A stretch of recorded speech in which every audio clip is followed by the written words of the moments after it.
morning and good afternoon. Hello, I'm hello, hello. very happy to welcome a colleague, a friend of mine from South Africa, the great Tarina Patel. Hi, Tarina, how are you? I'm great. How are you? Yes, everything is okay. Of course, we met virtually as jury members in the latest African International Film Festival, AFRIF, in Lagos. I couldn't travel, but I'm very happy that you made it. I think it was a great experience for you as we discussed the films and the awards. But of course, it is a pleasure for me to welcome you live with us on my YouTube and website, Meeting Venus. And of course, I was privileged to visit South Africa 2 times in Durban Film Festival as jury member. And I want to ask you, Tarina, first, how did you get interested, very, in your own words, into arts and being from Indian heritage, your family was based in South Africa. How did you break through in the industry in South Africa, which is a very large industry, of course? Wow. So there's the shorter version and then there's the longer version. So, Yeah. in a nutshell, I come from a very, very, very academic family. My father's a doctor. My father's one of eight, and my father's one of seven, and my mom is one of eight. And every single one of my uncles and aunts are incredibly highly, academic, very successful in the professional world. And so I too, like all my cousins, were expected only to study. The highest premium was always placed on education, and everything at every single family gathering was all about academia. How studies at school, how things coming along. Show us your report card. Which subjects are you struggling with? Which ones are you not? Let's celebrate the academia, and that's all that our family really revolved around. I finished school very early, and I was 16 when I went to India to go to medical school. I'd been to India obviously many times as on holiday with family to visit family, and I'd always had a taste of the glamour world simply because you see it. You can't help but be inundated with every stimuli of Bollywood, whether it's the songs that you hear, whether it's the billboards, whether it's the movies, every single aspect of life seems to have a tinge of Bollywood in some way or the other. And so I guess subliminally, this was all being registered. I then go as a medical student to Bombay, and I was hanging out with my friends as kids do after school, and this couple approached me, and it was an older gentleman and a younger woman with him, and they commented on my bone structure and said that I was had a really interesting face and a beautiful face, and would I be interested in shooting some photos, shooting a campaign, getting into films, etc., etc. And they handed me their card. I thought nothing of it and kind of threw it away because that was not my world. It was the first time anything like that had ever really happened to me. Um, Cut to, some weeks later or maybe a couple of months later, and it happens again. And one of my girlfriends that was with me on the first time was with me again. And she says, Tarina, this is not the first time. And what's your problem? Just give it a shot. Like, if everybody obviously seems to be fascinated with you, why not give it a shot? And she kind of really urged me on and nudged me, and that's how I ended up doing my first photo shoot.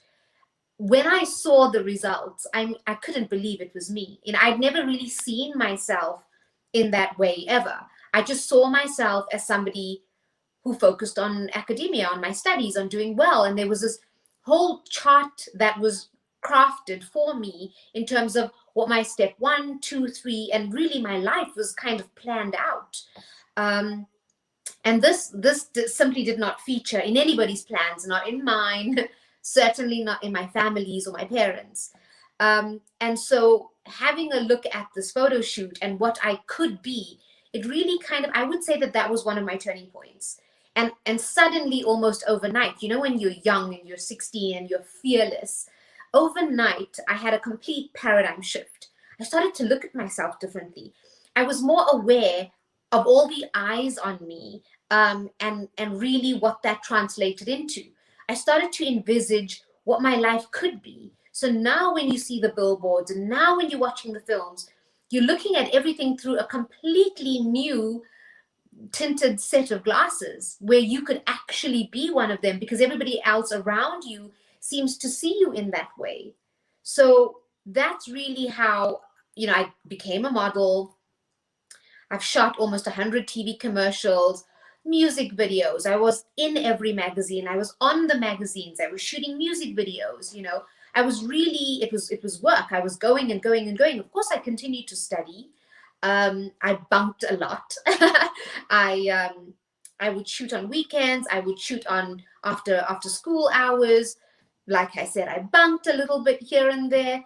And then one thing led to another. I started learning Hindi, and I entered the film industry.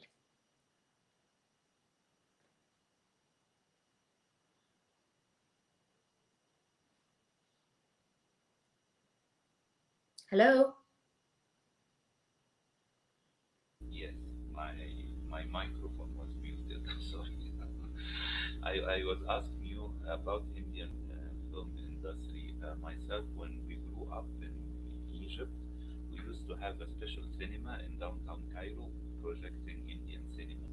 And at the time, we were introduced to Amitabh Bachchan, Raj Kapoor, and many melodramatic films, like Not Without My Children. And on the other hand, we used to see, big Bollywood entertaining production with musicals, with singing, very, very, so it's very large. Tell me, what is your favorite genre in Indian cinema? Well, like you rightfully said, for the most part, Bollywood is, Indian cinema is a musical. They're typically, again, I'm generalizing because things are changing. There's so many introductions of new formats, especially with the OTT platforms, etc. But I'm talking about generally, typically speaking, um, it's a 3 hour extravaganza. There would be ideally 5 songs, each song anywhere between 4 and 5 minutes, beautifully picturized, and it's a musical. So it's really a form of escapism. There's every kind of emotion in every film. There would be action, love, romance, pain, drama, agony, all beautifully told, in this 3 hour epic. And that's really the format that the world has fallen in love with. So you in Egypt and the rest of Africa grew up on this diet of Indian cinema. So did the Middle East, so did Russia, so did China. I mean, um, I think that the reality is that we are storytellers. That's really what I am. In my core, my purpose in life, my calling in life, if I have to tell you who I am a storyteller. And that's really in a nutshell what it is. Um, and Indian cinema as a format, as a form of storytelling, is really all encompassing the emotions. um, and so when you exhibit this kind of format, you open up to the world, because we couldn't be more different to Russia, who couldn't be more different to China, who couldn't be more different to Egypt. But the one thing that connects us as a humanity is the human experience, and the conduit of human experience is our very set of emotions. I mean, when you cry, I cry. People watch Bollywood cinema, they don't understand Hindi or Malayalam or Tamil or Bengali or whichever vernacular it might be. But when there's an emotional scene and when the characters are going through pain, we cry. When people don't understand the language, when there's romance, you feel elated. When there's joy and happiness, you get swooped up in that set of emotions, because at the end of the day, these are incredibly passionate, emotional people that tell these stories. And the people that they provide the stories to, the audience, is equally passionate and romantic, and they're lovers, and they go through the pain and they go through all the emotions. And so it seems is the rest of the world, because there wouldn't be this great it wouldn't be the greatest industry in the world, or it wouldn't be the biggest cinema industry in the world if there wasn't that demand. And the reality is that the rest of the world, we're all emotional. We connect with the emotional story. So growing up on a diet of Bollywood and Indian cinema, makes you richer for the experience. And I'm glad that you did. Yes, it was a very wonderful experience, of course. But I think very in your career, Tarina, you were exposed to and worked with great filmmakers and also great stars. I see that you did co-starred in One Night with the King with two great actors, the late Egyptian star Omar Sharif and Peter O'Toole, to many other cast members like John Rhys Davis. He is very well known in Sliders, the television show, and the Indiana Jones films, and Tiffany Dupont. So tell me, how was it to work with these great filmmakers and actors early on in your career? How did it affected you? Um, all I can say is that I am so grateful to be this blessed. I've had an incredible journey thus far. I am very far from my complete line. I have many years, many decades ahead of me, and I really look forward to that. But if I have to look back and you remind me of where I started, I can't help but just live in a state of gratitude for all my good fortune. I mean, who gets to start their career um, engaging, not sort of subliminally, and meeting them at an event, or at a luncheon or a dinner, or at a coffee shop, or how I've met countless other big stars. Here I am on set. And you know what it's like on set. You're spending up to 15 hours a day on set to maybe shoot 2 or 3 scenes. And so it goes on the following day and the following day and the following day, to the point where, you guys are hanging out. You're spending hundreds of hours together. And I feel like, I was so in tune with being in the present and living in the present and enjoying the moment while I was hanging out with these stalwarts. I mean, these are legends. Laurence Olivier, Omar Sharif, who I love. Um, so you can't help but kind of benefit off their higher energies, their higher vibrations, because I'm very spiritual in that regard, and I'm so in tune with the energies. And they had wonderful energies, pure energies, and I would pick their brain, and I think they kind of humored me because I wanted to know more about them, not so much the craft, because that I can watch, but I wanted to know their personal story. I was curious, I was interested, and I think it came from such a genuine place that they they had to humor me.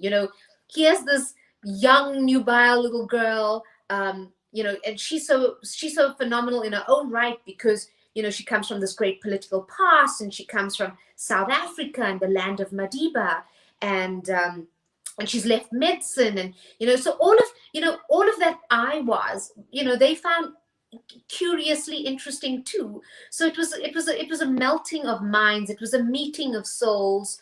Um, I definitely benefit because I got to see them at their craft, and ideally that's how you want to learn. But I also feel like as an individual, for my personal growth, to spend time with people who've lived journeys and who've lived life and who've been so adventurous and epic in their existence, to be engaged in that space will always impact my craft, but it will also always impact and shape the way I think and the way I view the world, the way I engage with the world, and ultimately who I am. Yes, but recently, Tarina, as we discussed, you've been in Nigeria as jury member of the 10th edition of African International Film Festival. It is briefly known as Afrif, tell me, how did the festival contacted you, and how was your experience there as a jury and as an artist as well, getting to know other African creators from the other part of the continent? Okay, so that's a series of questions. Let me try and remember each one, and if I leave out one, just remind me. Sure. Um, like we talked about Bollywood being the biggest industry, I love the fact that Nigeria is the second biggest industry in the world. I've been privy to much of their cinema, and I've really watched the growth over the years, and they are growing in leaps and bounds. I mean, they've overtaken South Africa certainly, and Kenya, etc., etc. And they're making fantastic cinema. They are making beautiful stories, telling their own stories for the world. You're interested in them, I'm interested in them, and apparently the rest of the world is interested in them too. um, there's a great sense of passion that the Nigerians have, which I find not as amplified in the rest of Africa, which is why when I went to Africa, to Nigeria, sorry, it was my first trip, I felt like I was going home. I was so embraced by the people. They were kind and ostentatious and glamorous and gregarious and flamboyant, and I loved all of those things. I felt like I was in India. The people are so warm. The culture is so rich, and you can't help but fall in love with the culture. And the culture, the ramifications of the culture extends to every single aspect of life. The way they dress, the way they talk, the way they express themselves. So they're so dramatic and theatrical. You gotta love it, and that's the way I am.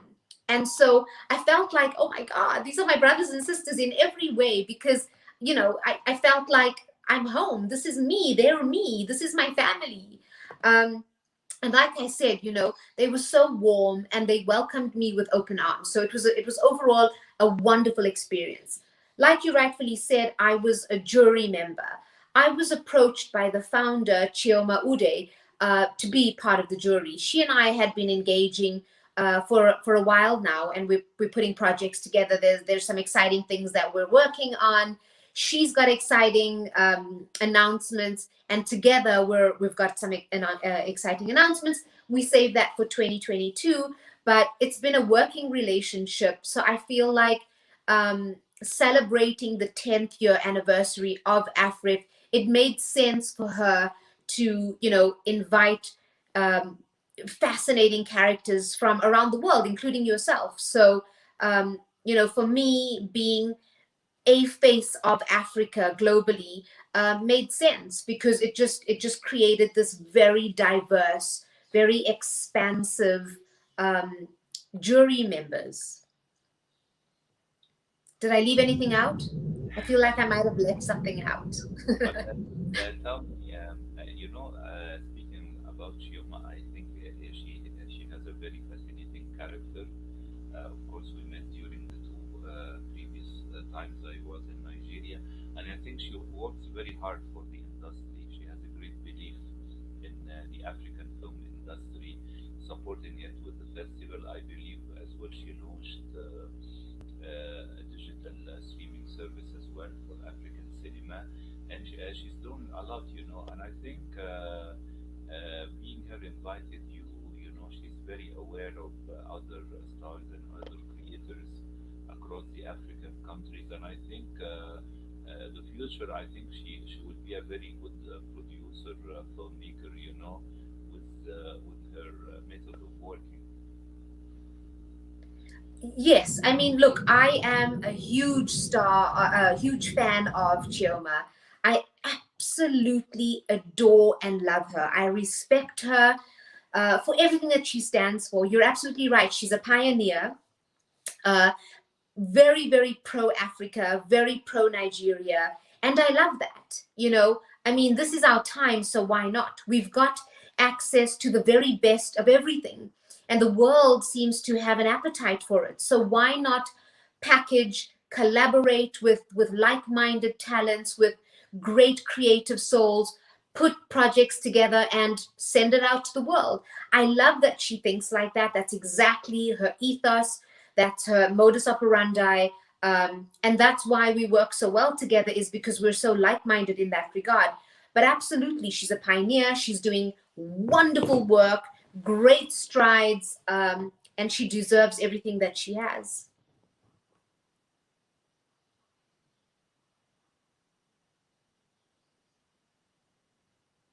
Are you there? Yes, I'm here. I mute for not preventing the echo.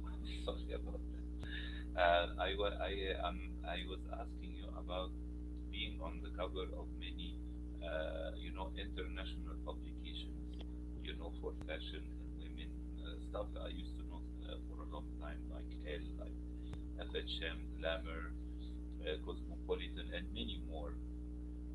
Tell me, I want to ask you about being on the cover of such magazines. Do you think um, publications like that are more targeted to your audience, your fans on social media, or your fans that go to see your films, or it's more targeted for filmmakers and producers to discover, other aspects of your character?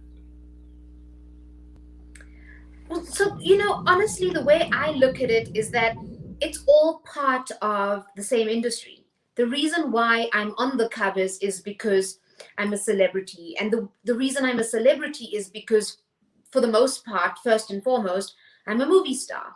You see me on the big screen, you see me on TV, you see me on all kinds of shows. So it's really the work that speaks for itself, and everything else follows from that.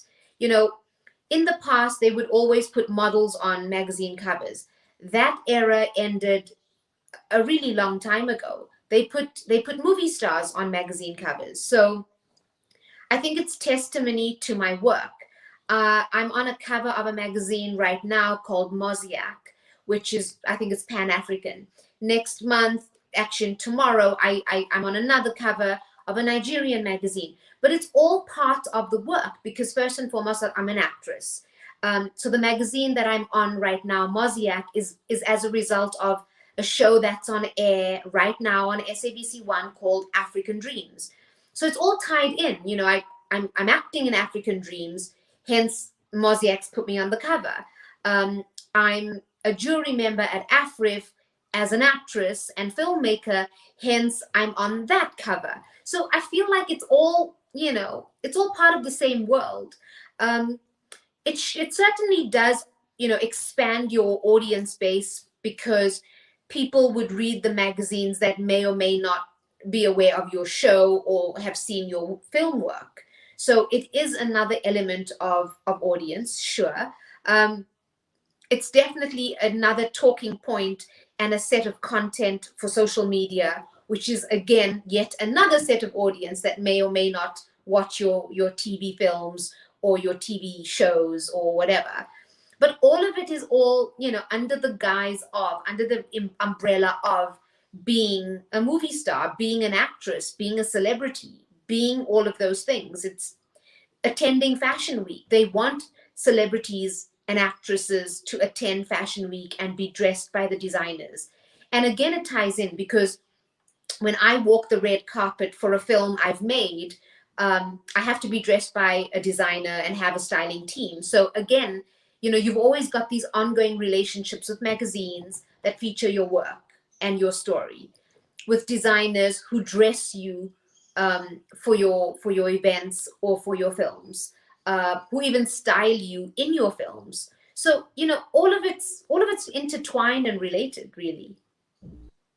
Yes, really, But sorry, but Sherif, one to your point, um, I think it's definitely a way of producers seeing another side of you. So for someone like me, they understand that the beauty factor has always been a huge factor for me, because there's no getting around that, right?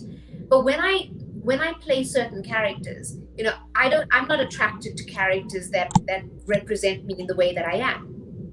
I love playing characters where, I'm dark and gritty and, nasty and, dark, so I'm attracted to the drama of it. um Yeah.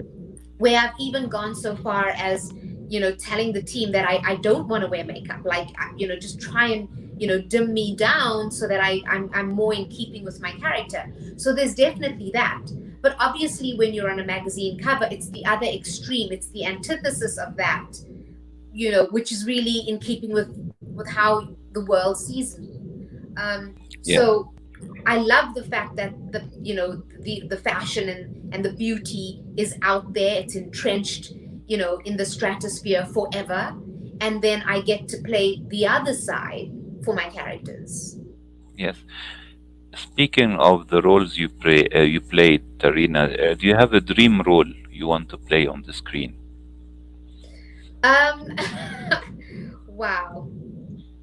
I don't know so much if it's a dream role rather than dream directors. Yeah. Woody Allen. I Mm. love Woody Allen. I would do anything that he does. Um, so there's certain filmmakers like Pedro Almodovar. Of There's course. certain filmmakers that I absolutely love. Clint Eastwood. That I would die to work with. And then just be in their hands and literally give life to their vision. There's that. There are stories that I'm passionate about. I'm Yes. working on a slate of projects that I'm putting together. Obviously, those are films that they're stories that I feel very passionately about, and that I would love to then translate into celluloid. So that will continue. But I think it's more a case of people that I would love to work with, Yes. as opposed to Certain characters. stories. Or Yeah, yeah. You yeah, know, Woody Allen, I love his films, either the recent film he did in the 80s and also his early films, end of the 60s, the 70s. They keep me on laughing if I see them more over and over and again. When he was just starting. He was a very very funny actor, writer, director. I loved his films in the late 60s, early 70s when he was just starting. Right now, correct. I want to ask you about films that you shot and expecting to be screened, or what are you currently working on and shooting? I believe last week you came back from Africa and you started to enter the studio again. So you know how it is in our world. You're on the go. You're on the go. You're always on the go. So I'm obviously working on the projects that I'm putting together in the capacity of producer and actress in my own projects. But I'm also a part of friends projects and other producers and other directors film projects. So as of now, like I said, I have African Dreams that's on air. um, we're probably going to start. I was on a Netflix show called Kings of Joburg. There's a new season that comes out. We're going to start that pretty soon. Um, there's some Nigerian projects that I'm possibly working on. We were at that point where we're just fine tuning characters, etc. I have a film that goes into post production called Collision. It goes into post production any day now, and that's a Netflix project. But regarding my own slate, the projects that I'm working on are at various stages of development and production. Uh, the next one that I submit for developmental is in a matter of a week, and then we commence scripting, in a full way, in a big way. So I there's a lot going on, and sometimes it's so tricky because they're all at different stages and you're working with different teams. And so while I'm sort of overseeing a lot of it, for the most part I'm very very involved on the day to day. So yeah, it's challenging but fun, very exhilarating, exhausting, but rewarding. Of course. I'm very happy for you for your new project. I look forward to see them on Netflix or on the big screen, and I hope we can see them sometimes here in Latin America, in Ecuador, or in Egypt. By you presenting them. And finally, I want to wish you all the best. We are approaching the end of the year. I hope next year will be better for you, for all the artists, the creator, and for the fans, the whole humanity. You know, we need very positive energy. And I think through arts and creativity, we give hope to other people, you know, who likes to watch you and like to watch your work, you know. And I want to thank you very much for this great interview. And I hope we catch up with you upon the release of your new projects. Absolutely, absolutely. It was so nice to have this little chat, and to engage with you, but also to share my story. And you're absolutely right. I mean, from your lips to God's ears, I really hope that 2022 is a lot better for everyone. You know, the world has really, it's been a challenge in so many ways. It's been really, really tough. There's a new world order. There's so many things that are not in one's control. You know, we've just got to kind of go with the flow and make the most of it. But I feel like if anything that we take away is love, optimism, you know, living each day to its maximum, because you don't know what tomorrow is going to bring. And that's the part that I love, that, you know, in my world and in what I do, to entertain people. You know, all I want to do is touch, you know, the souls and touch the hearts of those who watch what we make. We put so much into it. You know, you'll watch a film that is all of 90 minutes, but you may or may not know that it takes up to 4 years and 5 years to put a project together. When I made Mandela's Gun, it was 5 years in the making. Um, the film I'm working on now, I've been intensely doing my research and back forth, and it's been a year, and we aren't even at the script stage. So I think that, you know, when people listen to interviews like this, and they have a greater understanding of behind the scenes and the backstory, I think with that it provides them a greater level of patience and understanding, empathy, to know what we go through. You Of know, because course. when you're an actress, you come on set, you do your work, and you leave. But when you're a producer, this baby stays with you for years. You know, it's something that you create, it's my legacy. So, all I want to do is entertain. I think that through these tragic, challenging times, full of obstacles and ups and downs and pain, um, we find solace in escapism, and that's what we aim to provide. Great. Thank you very much. And I wish you a very beautiful evening and best wishes to your upcoming projects. And we hope to see you next time in South Africa. Absolutely. I Mhm. will see you back in Durban. Yes, Yay! yes, hopefully. All right. Thank you, Tarina. Have a lovely evening. Thanks. Thank you very You much. too. You too. Bye. Bye bye.